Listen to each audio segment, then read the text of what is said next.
No, he's not. Did I not make... Oh, I didn't. This wasn't actually... That change didn't stay. Let's fix that.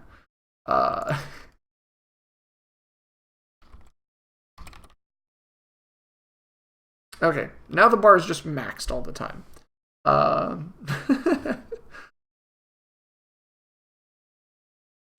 I'd like that bar to be moving, bare minimum.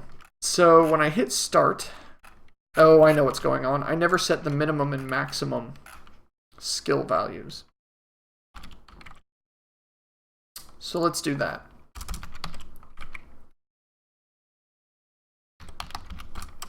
And because we know we set the disarmor at the very bottom of this right now, I'm just going to move this to the bottom. Doesn't need to be at the bottom, but eventually we'll probably want to shift it there. Click on the box. Hey, there you can see the person's skills kicking in. You can see it bouncing all over the place. I like that. And then we can check, okay, cool. Yeah, we know it's a poison gas trap still, so I'm going to disarm this component. Ooh, I didn't like that.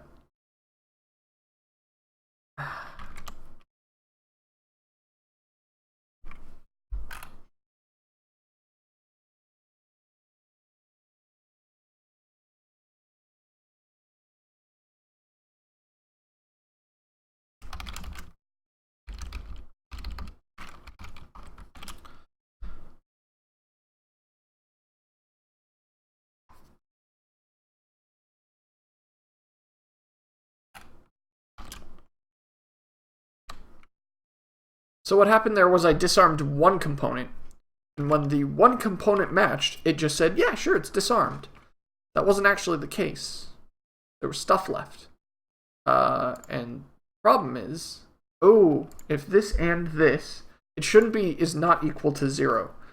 If the contents of the trap and the contents of the disarmed components, actually we should just do an equals check on these, shouldn't we?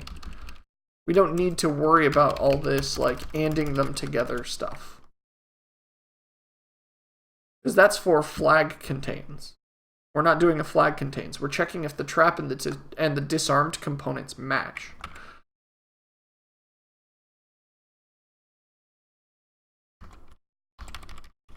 I've been working with so many bits and pieces today. So, okay, I've disarmed one component. We should do something about that disarmed button that we just clicked on. Otherwise, bad things. I guess I should test the full functionality before I go messing with other things. Make sure what I've actually got fixed work. So we test that. Pops open, everything's done. Looks good. I like it. Do I recommend Monogame or XNA? Should I bother with it or go full power C++? I've been making something with Java, but it's really slow. Kate, so Monogame and XNA is a good, it's a very good system of tools for C#. My biggest issue with it is that they still... Nice chest, by the way. Why, thank you. Oh, I mean, you mean the one on the screen. So Monogame and XNA are a great set of tools for if you want to do a purely code style of game. If you can't think of any use for an editor, Monogame and XNA is a great way to go. My problems with it are that it relies really, really heavily on the old XNA architecture. It still has a lot of requirements left behind from the old XNA days. It's not entirely its own thing anymore. Or not yet. Last I checked, they still required some file formats and some headers and other weird things. So think of it like a Frankenstein monster. It's pretty freaking powerful, and it's good at what it does, but it still has some bits and pieces sewn on, and you can still see some of the stitching. So that's my only issue with it. It really depends on what you're going for. I'm kind of curious what you're talking about. If you like good old C++, just know that you have to be really good at your memory management, and you have to be on top of that. And having a good engine is the easiest way to make your life easy with C++. Pretty much at this point, even if you're an experienced programmer, if you're working on something in your spare time and you want to make sure you make decent progress or go very quickly, at least when adding things to it, I always suggest Unity or Unreal. Those two are kind of the go-tos, not just because they're good engines, but it also it makes your life a lot easier because you're not doing a lot of stuff from scratch.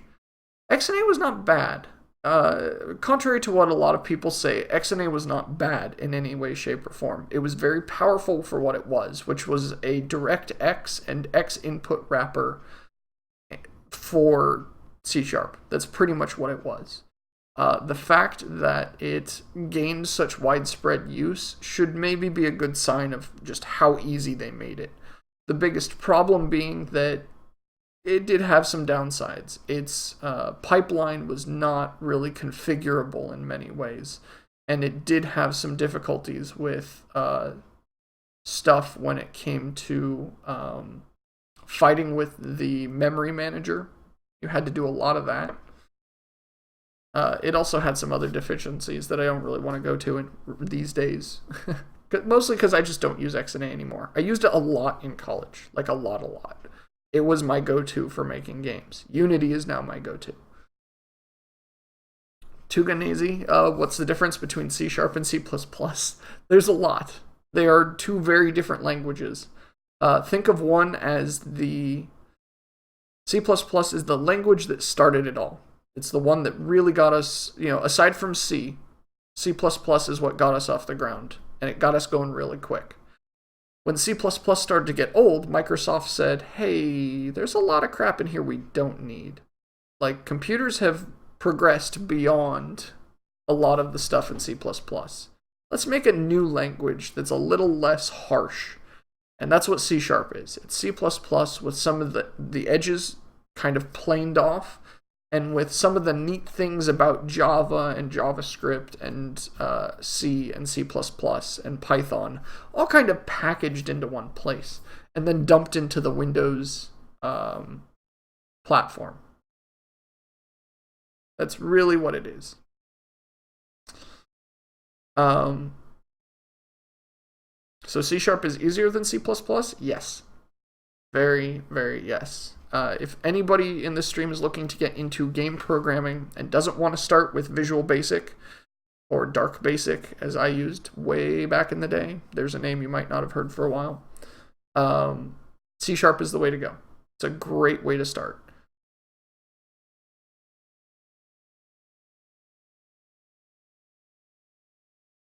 You don't really master a single language and throw your hands up and say you're done. If you're a good programmer, when you learn a language or two, you're going to find that any language you work on is just going to extend your base knowledge and then give you a specific string of knowledge in that direction. I knew C and C++ first. That helped me get into Java. Those three languages together helped me get into C#. At this point, I've also learned a lot about JavaScript and Python and PHP and HTML stuff, HTML5 specifically. So there's a lot of stuff in here that, like, as you learn languages, you don't really master one so much as you find that you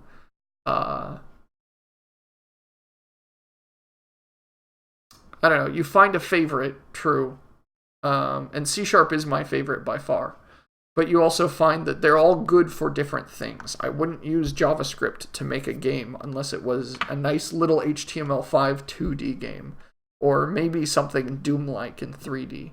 But I wouldn't go beyond that. Versus if I wanted something that runs nicely on a lot of systems and has multi-threading as a first-class citizen, then I'd use probably C#. Versus if I want something low level for an embedded system or something like an Arduino or maybe a Raspberry Pi, although Raspberry Pis are more high level computing than that. Still, for an Arduino, C++, easy ways to go. Web work, Python, CSS, PHP, all that stuff. My favorite language, yeah, C#, but I make games on PC platforms, primarily PC platforms, so that tends to be my go-to. C++ is the industry standard. Kate makes a very good point. If you don't know C++, it's going to be hard to get into the industry. But once you know C++, knowing C# is kind of the next step, and that's also fairly simple. Especially once you know C++, knowing C# is going to come really easy to you. So it really depends. I would say personally I'd start on C# and then work my way up to C++. But I know some people who would disagree with me on that fact as well, because C++ and C# are at odds when they come to certain features of the language and how they expect to work. I can't help but notice when I look at the spider webs on these that because they're unlit, that they're generating some really funny looking textures here. I need something with a little transparency. There we go. Transparent diffuse. And of course I can't just hit save on that. I think that'll stick around. I just wanted the spider webs in the chest to not be a different color as everything else in the game. Yay, treasure chests, and unlocking them.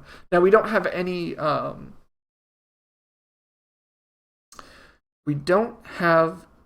consequences, and that's next. That's probably going to be next stream.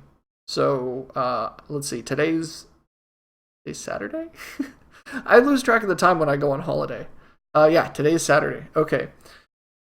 Don't know if I'll be doing any streaming tomorrow. If you want, you can follow me on Twitter. I'll let you guys know when I do plan to go online, if I plan to go online. That's an easy way to see when and where I'll be on my weird off days that I'm unsure about. Aside from that, just follow me on Twitch.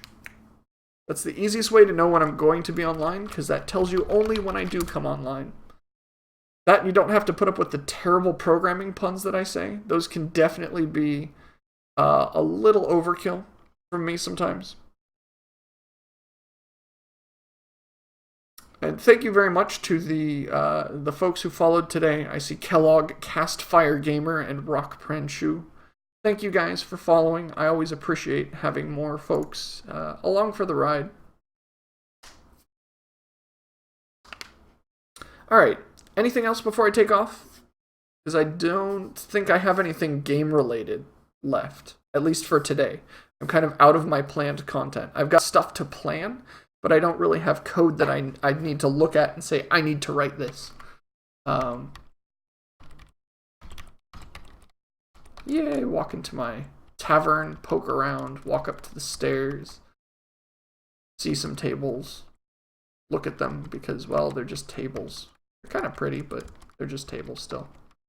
What I do want to add in the back of the room here is I want to have a lit section with a bartender sitting back and able to, like, I want that character to be the one that sets you on your way. Maybe. Possibly. We'll see.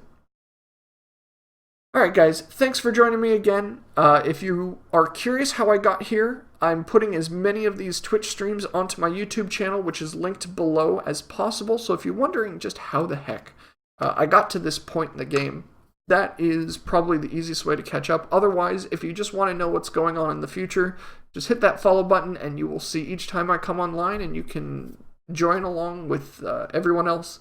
Watch as we make the game and add new things to it. I think the game window should be bigger. You can make the characters smaller. Yeah, I keep messing with the UI. And we'll see how it looks in its final form when I'm done. But it's going to take me a while to hit any point where I call anything final. Alright, thanks again, guys. Have a great day. Take care. See you later.